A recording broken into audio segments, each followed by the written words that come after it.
All right. Well, welcome to another episode of Hot Takes with Manish and Jer, bringing you the latest in e-commerce news and how it may impact you.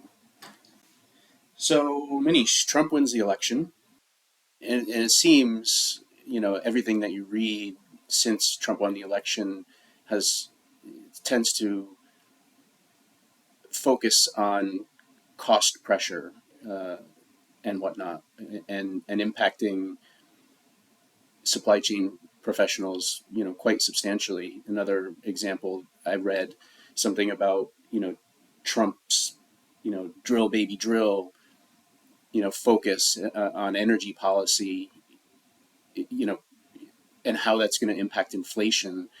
How should sellers be thinking about what changes should they be potentially making based on some of the energy policy changes that we expect to see? Well, that's a very good and important question. Energy is one of the primary ingredients in commerce, right? Oil and gas and electricity drives our commerce. All our vehicles, so it has direct correlation on inflation. So I personally think that you know more than the energy policy, which of course is a greater concern for the environment, in my opinion. I don't expect the oil prices to dramatically go up or go down. I think, regardless of whether more oil is produced, the global demand for oil is very high. So I don't think that a you're going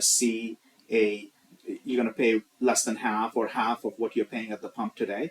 I think, on the other hand, inflation could potentially creep up more based on his tax policies for the companies in the U.S. If Trump ends up cutting the corporate tax rate, which can lead to a greater inflation because the Federal Reserve, may not be able to cut interest rates, which means they will keep the borrowing rates high, and so that is more likely to impact than the price of the pump.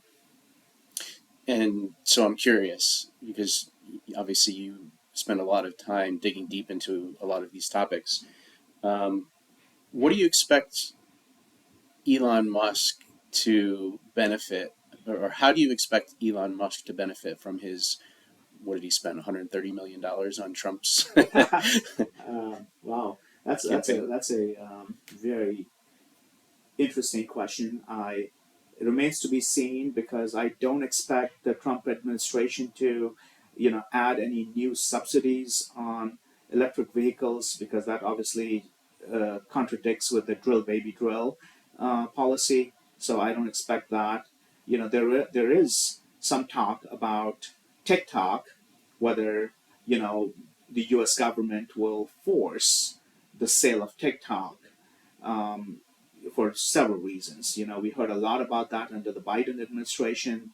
So Elon Musk could be potentially the future owner of TikTok if that sale goes through, because that's a very large platform, and clearly he will have a big role, I think, in the government. I think it's going to certainly help him in many ways in regulations. Less regulations allows him to send his rockets to space more easily and more frequently. Bringing his self-driving cars on the road sooner of fewer regulation and expediting those processes. So I think he made a smart bet, and it has paid off so far. Interesting. Yeah. Thanks, Manish. Remember, listeners, information is only power when you put it into action. So think about what you can do to improve your business in these areas. And until next time, keep learning and stay curious.